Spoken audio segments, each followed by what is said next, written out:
Assalamu alaikum, dear students. Today the topic of discussion is electromagnetic wave spectrum. So we will discuss one by one in detail. Okay, let's start. सबसे पहले radio electromagnetic wave के spectrum में जो सबसे ज़्यादा wavelength जिसकी है, first of all we have to know the concept of wavelength. Wavelength is the distance between two consecutive trough और टू कंसेक्टिव क्रस्ट. ओके, इन दो के दरमियान जो डिस्टेंस होता है उसको वेवलेंथ कहते हैं. ठीक हो गया. तो सबसे ज़्यादा वेवलेंथ किसकी होती है? रेडियो वेव्स की होती है. उसके बाद माइक्रोवेव. देखो वेवलेंथ ना इनकी डिक्रीज होती जा रही है left to right. Okay, and ये एक कंप्लीट स्पेक्ट्रम है. ठीक है, लाइट जहाँ पे फॉल करती है. और ये जो पूरे स्पेक्ट्रम में ये सिर्फ ये विजिबल रीजन होता है. ओके, जो हम नेक्ड आई से देख सकते हैं. ठीक है, तो रेडियो वेव्स की सबसे ज़्यादा वेवलेंथ होगी, उसके बाद माइक्रो, उसके बाद इंफ्रारेड, फिर इसको विजिबल रीजन में 7 कलर्स होते हैं, as you know that the colours of rainbow. तो उनमें से भी अब इनके आपस में सबसे ज़्यादा किसकी वेवलेंथ होगी? रेड की ज़्यादा होगी, क्योंकि रेड इस तरफ आता है. इंफ्रारेड रेड से पहले. ओके, यानी रेड से छोटी वेव, रेड से जो बड़ी वेवलेंथ है वो ये वाली होगी. ठीक हो गया. उसके बाद फिर ये आगे पैटर्न चलता जाएगा. वायलेट की सबसे कम वेवलेंथ होगी invisible region. Okay, and then ultraviolet, X rays and gamma rays. Gamma rays की सबसे कम वेवलेंथ होती है. Okay, now we have to know the concept of energy and frequency. ठीक होगी. अगर लेफ्ट टू राइट हम जाते हैं तो फ्रीक्वेंसी क्या होती? बढ़ती है. वेवलेंथ और फ्रीक्वेंसी का आपस में इन्वर्स रिलेशन है. ओके, एंड एनर्जी और फ्रीक्वेंसी का डायरेक्ट रिलेशन है. ठीक है, फर्स्ट ऑफ ऑल इस कंसेप्ट को समझते हैं कि एनर्जी और फ्रीक्वेंसी का आपस में क्या रिलेशन है. जब हम इस एनर्जी को, जब हम इसमें से डायरेक्ट रिलेशन हटा देते हैं तो नॉर्मली फिजिक्स में या किसी भी मैथमेटिकल टर्म में हम एक कांस्टेंट लगा लेते हैं. ठीक होगा. तो इस बहुत से साइंटिस्ट ने कोशिश की और at last they found a constant which is called Planck's constant. इसकी एक वैल्यू होती है और ये फ्रीक्वेंसी के बराबर होगा. ठीक हो गया. जब हम ये डायरेक्ट रिलेशन वाला साइन ख़त्म करते हैं तो उसके साथ इक्वलिटी लगाते हैं और कोई साइन लगा लेते हैं, और इसकी जो वैल्यू है, ठीक है, इसकी वैल्यू क्या है? 6.626 मल्टीप्लाई 10⁻⁻34 और इसकी यूनिट होगी जूल सेकेंड. ठीक हो गया. ये 1 जूल एक बहुत बड़ी एनर्जी होती है. ठीक हो गया. 1 जूल. आप ये ना समझे कि फ्रीक्वेंसी, अगर मसलन रेडियो वेव्स की फ्रीक्वेंसी 3×10⁻9 है तो ये कोई बड़ी एनर्जी होगी. 1 जूल से भी कम होती है. ठीक है, क्योंकि इसी एक प्लैंक्स कांस्टेंट जो है ना, ये डिवाइड में जाएगा. -34 पावर है. अगर इसको डिवाइड करो 10⁻34 से तो वैल्यू अल्टीमेटली एक छोटी आएगी. ठीक हो क्या. तो ये कंसेप्ट था the relation between energy and frequency. Okay, now we discuss one by one the waves. Okay, so first of all radio waves. Radio waves की जो होती है frequency in the range of 5×10⁵ hertz to 3×10⁹ hertz. Okay, उसके बाद अगर हम इसकी production की बात करें तो ये कहाँ पे प्रोड्यूस हो सकती हैं? इलेक्ट्रिक सर्किट्स जिन पे इंडक्टर और कैपेसिटर होता है. ठीक है, कैपेसिटर का फंक्शन होता है to store charge. Okay, and then if you are talking about usage of radioactive waves, so the usage of radio waves, तो रेडियो वेव्स को हम इस्तेमाल कर सकते हैं वायरलेस कम्युनिकेशन के लिए यूज़ कर सकते हैं और एम्पलीट्यूड मॉड्यूलेशन के लिए यूज़ कर सकते हैं. Okay, then come to microwaves. Microwaves की जो फ्रीक्वेंसी होती है उसकी रेंज होती है 3×10⁹ टू 3×10⁻11 हज़र्ट्ज़ और इसकी वेवलेंथ इससे कम होगी. ठीक हो गया. माइक्रोवेव की रेडियो वेव से कम होगी 10⁻². ओके, ये कहाँ कैसे प्रोड्यूस हो सकती हैं? स्पेशल वैक्यूम ट्यूब्स में हो सकती हैं, जिस फॉर एग्जांपल गन डायोड में ये प्रोड्यूस हो सकती हैं. इसकी यूसेज क्या है? रेडार सिस्टम फॉर एयरक्राफ्ट और डिटेक्ट, और ये जैसे कि क्रिकेट मैच में जो बॉल की पेस होती है उसको मालूम करने के लिए भी माइक्रोवेव्स का यूज़ किया जाता है। और you know that micro oven में जो हीटिंग सिस्टम होता है उसके लिए भी माइक्रोवेव्स यूज़ की जाती हैं। एंड ट्रेन की स्पीड को मालूम करने के लिए भी माइक्रोवेव्स यूज़ की जा सकती हैं। Okay, then come to infrared.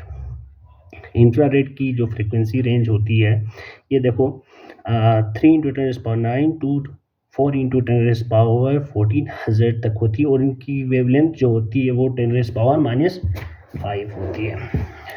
अब हम इंफ्रारेड की प्रोडक्शन की बात करें तो इंफ्रारेड जो भी रेस होती है ना, वो प्रोड्यूस होंगी हॉट बॉडीज से या मॉलिक्यूल से। ठीक हो गया। अब हम इसका यूसेज देखते हैं। तो इसका यूसेज हम जो फिजियोथेरेपिस्ट होते हैं वो मस्कुलर ट्रीटमेंट के लिए भी यूज़ करते हैं। और इसके बाद फ़ोटोग्राफ जब हम लेते हैं ड्यूरिंग फॉग, जब हमें क्लियर नज़र नहीं आता, तब भी हम इंफ्रारेड रेज को यूज़ कर सकते हैं। Okay, and then come to the next usage of infrared waves. We use infrared waves to purify chemicals, okay, or to check the purity of chemicals. Then come to the visible light. Visible light की जो frequency range होती है वो 8 × 10⁻⁴ 14 into 4 in no 4 × 10⁻⁴ into 8 × 10⁻⁴ हज़र्ट तक होती है। और इनकी जो वेवलेंथ होती है 10/2 into 10⁻⁵ होती है। ठीक है, ये वेवलेंथ होती है। इसकी प्रोडक्शन की बात करें तो जब भी कोई एटॉमिक न्यूक्लियाई एक्साइट कर जाएगा तो ये विजिबल जो रेंज लाइट है वो प्रोड्यूस हो जाएगी। ठीक है, इसके बाद इसकी यूसेज तो आप विजिबल रीजन में हम जितनी भी चीज़ें देखते हैं due to this visible spectrum. Okay, then we come to ultra violet. Ultra violet देखो, वायलेट के बाद जो वायलेट से जो बड़ी एनर्जी होगी, ठीक हो गया, वायलेट से, ये वायलेट की although the violet's wavelength is greater than ultraviolet, okay, but the energy of ultraviolet is greater than violet.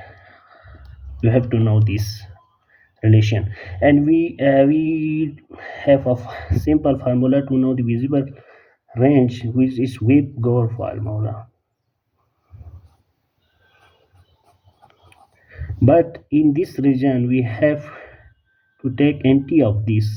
Red पहले आएगा, उसके बाद ऑरेंज आएगा, उसके बाद येलो आएगा, उसके बाद ग्रीन आएगा, उसके बाद ब्लू आएगा, उसके बाद इंडिगो आएगा, उसके बाद वायलेट आएगा। ठीक है, इस स्पेक्ट्रम में इस फार्मूले को इन्वर्स यूज़ करना है, डायरेक्ट यूज़ नहीं करना। इंफ्रारेड के बाद वायलेट नहीं आएगा क्योंकि वायलेट की जो वेवलेंथ होती है वो बहुत कम होती है, रेड की वेवलेंथ बहुत ज़्यादा होती है। क्यों ज़्यादा होती है? जब भी आप नॉर्मल लाइफ में भी देखो, किसी भी चीज़ को गर्म करते हैं तो वो सबसे पहले रेड हो जाती है। ठीक है, क्योंकि रेड की वेवलेंथ ज़्यादा होती है। When we heat up anything it will emit waves.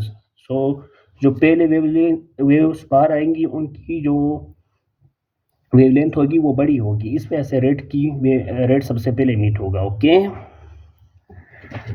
Now we have to come with ultraviolet rays. अगर इनकी फ्रिक्वेंसी की बात करें तो ये इनकी फ्रिक्वेंसी रेंज होती है 8 × 10⁻⁴ इंटू 3 × 10⁻17 हर्ट्ज तक होती है। ठीक है, और इसकी वेवलेंथ -8 वेवलेंथ कम होती जाएगी। ओके, प्रोड्यूस के sun you know the best source to produce ultraviolet raise.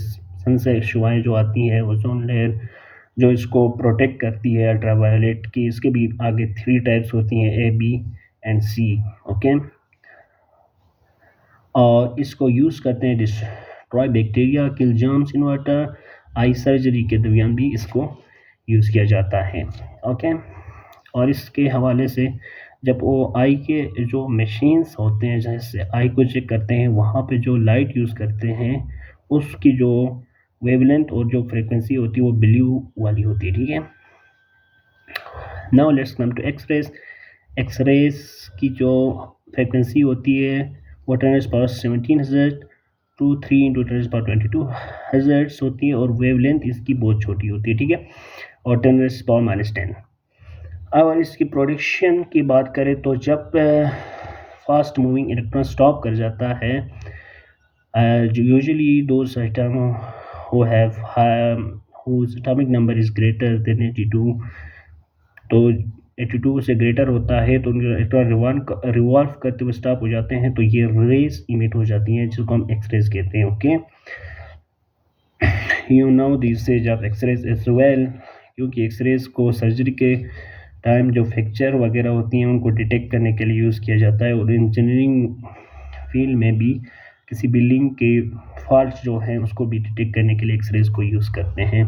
Now let's come to gamma rays. The rays having maximum energy, okay, जिनकी एनर्जी सबसे ज़्यादा होती है, फ्रीक्वेंसी और एनर्जी का डायरेक्ट रिलेशन होता है जो आपको पहले बताया बट प्लैंक्स कांस्टेंट. अब ये इसकी सबसे ज़्यादा फ्रीक्वेंसी है लेकिन 1 जूल के बराबर नहीं हो सकती, क्योंकि 1 जूल इससे भी ज़्यादा होती है. अगर इसको उस प्लैंक्स कांस्टेंट के इक्वेशन में डाल के इसको पुट करके अगर हम एनर्जी मालूम करें तो वो भी 1 जूल से लेस आएगी. ठीक है, 1 जूल एक बड़ी एनर्जी होती है. इसका यूसेज, अच्छा, प्रोडक्शन की बात करें तो रेडियो एक्टिव सब्सटेंस जो होते हैं जिनका आइसोटोप्स हम कहते हैं, जिनका एटॉमिक नंबर 82 से ग्रेटर होता है, उनसे इमिट होती हैं, जैसा यूरेनियम है, थोरियम है. इनसे जो रेज निकलती हैं उनको हम गामा रेज कहते हैं. और इसकी यूसेज ये है कि treatment of cancers, to kill germs, nuclear reactor के तौर पर भी यूज़ की जाती है. ये इसकी एग्जांपल है यूरेनियम 35 जो आइसोटोप है 235 का, उसको न्यूक्लियर रिएक्टर में यूज़ करते हैं. ठीक हो गया. Again one quick view of this spectrum. सबसे पहले रेडियो वेव्स, फिर माइक्रो, फिर इंफ्रारेड, फिर रेड. इंफ्रारेड से पहले माइक्रोवेव होनी चाहिए, उसके बाद इंफ्रारेड के बाद रेड आना चाहिए, और अल्ट्रा वायलेट से पहले वायलेट आना चाहिए. ठीक हो गया. This is all about today's discussion. I hope you will understand. If you understand this lecture, please hit the subscribe button. I will be very thankful to you. Thank you.